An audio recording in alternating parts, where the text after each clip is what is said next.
Pag lumapit kayo kay Lord, ang lahat ng kasalanan mo, mamamatay tayo ka, sinungaling ka, mapagmura ka, isusolve niya lahat yan. Kasi ako kapatid, isa akong magnanakaw sa Maynila, isa akong gangster, isa akong palaboy-laboy. Pasabit-sabit sa jeep, hindi nagbabayad, kasama ko mga Muslim, nakikipag-riot kami. Nagnanakaw ako sa tindahan, nang walang paalam, walang alam-alam ang magulang ko. Dahil ginagawa ko yun dahil sa magulang ko na nag-aaway. Kaya nagrebelde ako, hinanap ko ang kaligayahan, nung hindi ko natagpuan. Nung hinanap ko si Lord, doon niya kinumpleto ang buhay ko. Kapatid, hinahantay ko Lord sa mga pagkakasala niyo. Kahit bata kayo, handa niya kayong tanggapin. Kahit wala kayong pinag-aralan, kahit mangmang kayo, di kayo kilala sa mundo, handa niya kayong yakapin. Kahit maruming-marumi ka, dahil sa kasalanan mo, handa ka pa rin niya hanggang.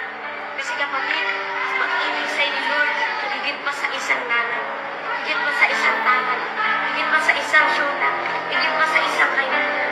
Kasi ang pag-ibig niya sa'yo, walang hanggan. Kung gaano kaluwang ang mundo, kung gaano kalaki ang mundo, hindi maitutupas ang pag-ibig sa'yo ni Kristo. Ngayon, nakatok na siya sa puso. Dahil kapatid, gusto niya na maligtas ka. Gusto niya madala ka niya sa kaharian niya at kasama mo. Gusto niya kapatid. Kaya kapatid, nakatok si Lord Jesus sa puso. Dahil sa oras sa tinanggap mo siya, higit ka pa sa mayaman. Higit ka pa sa artista.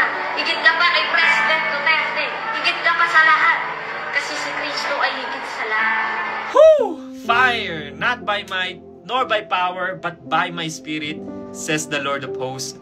That kid was not speaking alone. The Holy Spirit was speaking through that kid. Huwag mo hayaang hamakin kanino man dahil sa iyong kabataan. Sa halip, maging halimbawa ka sa mga mananampalataya sa iyong pananalita, pag-uugali, pag-ibig, pananampalataya at malinis na pamumuhay. Kaya ano pang hinihintay mo kapatid? Huwag kang magpatali sa nakaraan mo. Kahit gaano pa kadumi ang nakaraan mo, kayang-kaya kalinisin ng Diyos na kasing puti ng nyebe.